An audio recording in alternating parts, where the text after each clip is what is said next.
relic stations. So you may have seen, as you were watching the videos, that there were additional collectible items that you can find through the map, and those are relics, as shown by the icons at the top of the screen here. And you use the relics to activate the relic stations. And what are relic stations? They're map-specific game changers. They could be new locomotion abilities, map-specific. They could be big match-swinging events that you can activate using the relics you find around the map. So this is the third lane of strategy that we have in the game. That's right. And again, it's an additional layer of focus for teammates to choose as they're kind of experiencing in a match what it is that they're going to focus on. Do they want to be someone who is really just, again, focusing on kind of the sweep of the area and getting those wumpas, or are they going to be our team's person going around grabbing those relics and helping us activate these stations? I'm guessed I have a video of this. I would love to see it. Check out relics and relic stations. Here we're on a different map, and there's a relic station right there. It says beach ball over it. I've got a good guess what this is. Yep, and so one of the things you'll see here is that Crash is making his way around before getting to the beach ball relic station, which he activates, and now is in a beach ball, which gives him some extra collision power to knock those enemies into the drink.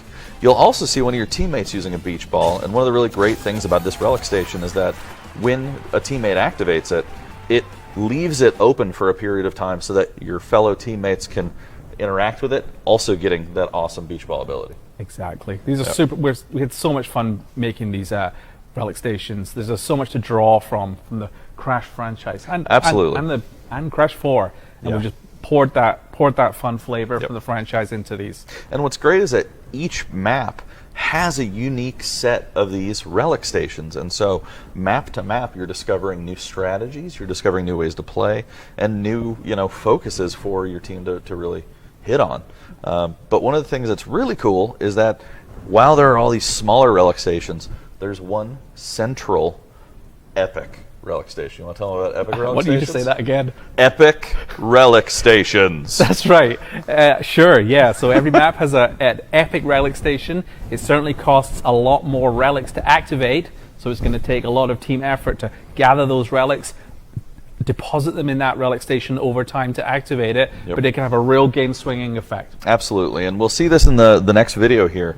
But both teams can be vying to activate the relic station, and so it ends up being kind of a game of tug of war as this centralized relic station within the map becomes an area of again, hotly contested fights. It becomes an area where teammates are using their powers to prevent the other team from banking relics to be able to activate that epic relic station. And I'm going to show you one now. And this epic relic station is Uka Uka. If you're familiar with the Crash franchise, you'll know well. Yep. And so when you see it, you'll see a red and blue meter around the side of the relic station, which is telling you how far or how close to activating that relic station you are. And you'll see right now, oh geez, the enemy team was really close, and they activated it. And so what are we seeing here? Well, it doesn't look like good news for our team, does it? Not at all. We've got meteors raining from the sky. It's turned to night. Every enemy player is in a ball of doom, causing you trouble. Ball of dooms just usually cause trouble. I'm gonna put that out there as a blanket statement. That's right. But one of the things that we've seen with these relic stations, especially the epic ones, is that they can absolutely turn the tide of a match. And so, vying over that epic relic station can sometimes be, what wins or loses a match. That's exactly right. So. Let's just recap those core three things that make up the core of the game.